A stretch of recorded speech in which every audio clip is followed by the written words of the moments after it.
শুভ সকাল বন্ধুরা, তোমরা সব কেমন আছো? আশা করি তোমরা খুব খুব খুব ভালো আছো। আর আমিও ভালো আছি। আমি সুদীপ্তা চলে এসেছি সুদীপ ব্লগ থেকে নতুন একটা ব্লগ নিয়ে তোমাদের সাথে শেয়ার করার জন্য। আর ভালো লাগলে ভিডিওটা অবশ্যই লাইক কমেন্ট শেয়ার করে দিও, পেজটাকে ফলো করে দিও। এটা হচ্ছে জন্মাষ্টমীর দিনে রান্না বান্না পুজো করার ভিডিও। তো একটু দেরি হয়ে গেল কারণ এডিট করাতে আমার একটু সময় লাগলো, সময় পাচ্ছিলাম না। পরপর ভিডিওগুলো জমে গেছিলো। এই দেখো তালের বড়া সব কিছু নিয়ে রেডি করে তালের বড়া করে নেওয়া হয়েছে। তারপরে চলে এসেছি খিচুড়ি বানাতে। সকাল সকাল উঠে এগুলো সব করে নিয়েছি আস্তে আস্তে। পরপর প্রথমে তালের বড়া, অনেকটা তাল চাচতে হয়েছিল। তারপরে নারকোল, চিনি, ময়দা, সুজি মিশিয়ে তালের বড়া ভেজে নেওয়া হয়েছে। আর এখানে দেখো বেগুন ভেজে নিচ্ছে অল্প করে, ঠাকুরকে দেওয়ার মতোই করব। আর এখানে আলুও ভাজবো। তো আলুটা গোল গোল করে না কেটে আমি ভুল করে লম্বা লম্বা কেটে ফেলেছি। দেখো এটাই দিয়ে করে দেব। আর মানে প্রত্যেক দিনই তো এরকম আলু ভাজা করা হয় যে, আর খেয়াল নেই আর কি, এই জন্য এখানে আমি এরকম লম্বা করেই করে নিয়েছি। তারপরে একটু সুজি বানাবো ভাবলাম, সুজি করব, সুজি লুচি।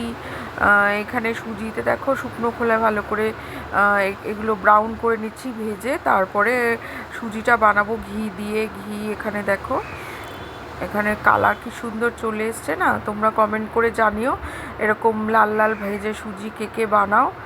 আর এখানে দেখো কাজু বাদাম দিয়ে দিয়েছি, কিশমিশটা দিইনি। আর এখানে দেখো মালপোয়ার জন্য ব্যাটার রেডি করছি। এখানে সুন্দর করে মালপোয়া বানাবো। তেলটা বসিয়ে দিয়েছি গরম হওয়ার জন্য। এখানে এক এক করে মালপোয়া বানিয়ে নিচ্ছি।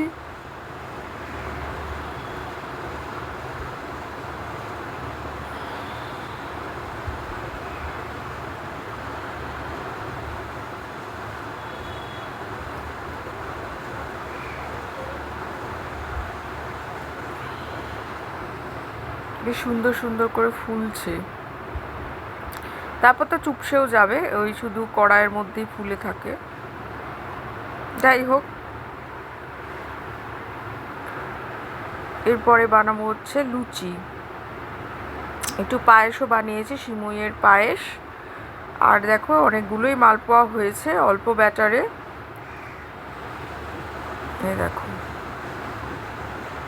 আমি রসে ডোবাই না, ভাজা মালপোয়াটাই করি। কারণ এখানে দেখো আমি পাশে পায়েসের জন্য সিমুই এর পায়েস বানাবো। দুধ টুধ দিয়ে সিমুই ভেজে দিয়ে দিয়েছি।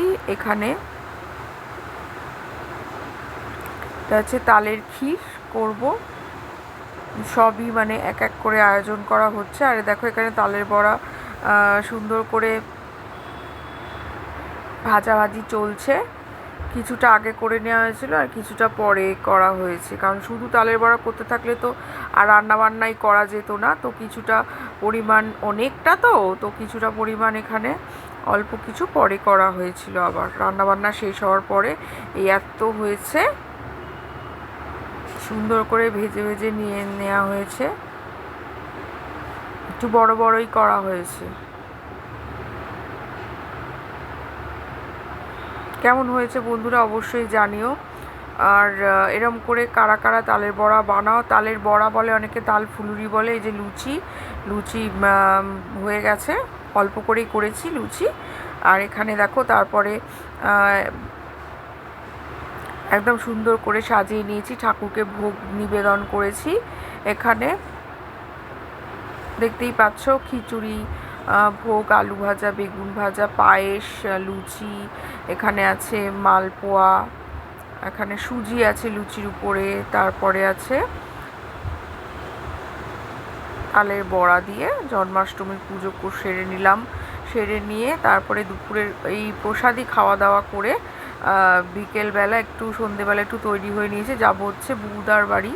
বউদার মেয়ের জন্মদিন ছিল, যেতে পারিনি আগের দিন। তো আজকে যাবো হচ্ছে গিফটটা দিতে। দেখো গিফটটা তোমাদের সাথে একটু দেখিয়ে দিই। গিফটটা খুব সুন্দর আর কি প্যাকিং করে দিয়েছে। তো দেখেইছিলে আমি শপিং করতে গেছিলাম। দেখো পিওর সিলভারের, হলমার্ক দেওয়া সিলভারের একটা সেট, এটা হচ্ছে কানের আর লকেট, তো দিতে যাচ্ছি খুব একটু কাছাকাছি আর কি। এখানে দেখো বৌদার বাড়িতে সব আয়োজন চলছে, কালকে সাজানো বার্থডে, হ্যাপি বার্থডে এখনও আছে।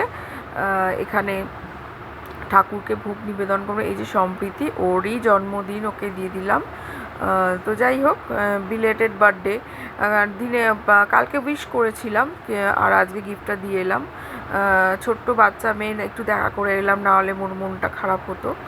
আর আগে প্রায়ই আসা হতো, এখন আর দুজনেরই ব্যস্ততা। আর ও সম্প্রীতিও বড় হয়ে গেছে, ওরও কলেজে ভর্তি হয়েছে, পড়াশুনো, আমার মেয়েদেরও পড়াশুনো, এই কারণে আর খুবই কম আসা হয়। আর জানি না কেমন, ও তো বললো ভালো হয়েছে, আর মনে হয় ভালোই হয়েছে, কারণ আমি একজন পছন্দ করে কিনলে সেটা তো মানে ভালো লাগারই বিষয়। তো যাই হোক, এখানে বৌদি এত মিষ্টি কি খাওয়া যায় বলো, এত মিষ্টি দিয়েছে, চা বানিয়ে দিল। আর এখানে একটু গল্প টল্প করে নিয়ে তাড়াতাড়ি আবার বেরিয়ে যেতে হবে, কারণ আমার বাচ্চাদের টিউশনস আছে, তো টিউশনের জন্য একটু তাড়াহুড়ো করেই বেরোতে হবে। আর এটা হচ্ছে পুরোটাই জন্মাষ্টমীর দিনের ব্লগ। তো কেমন লাগলো অবশ্যই জানিও।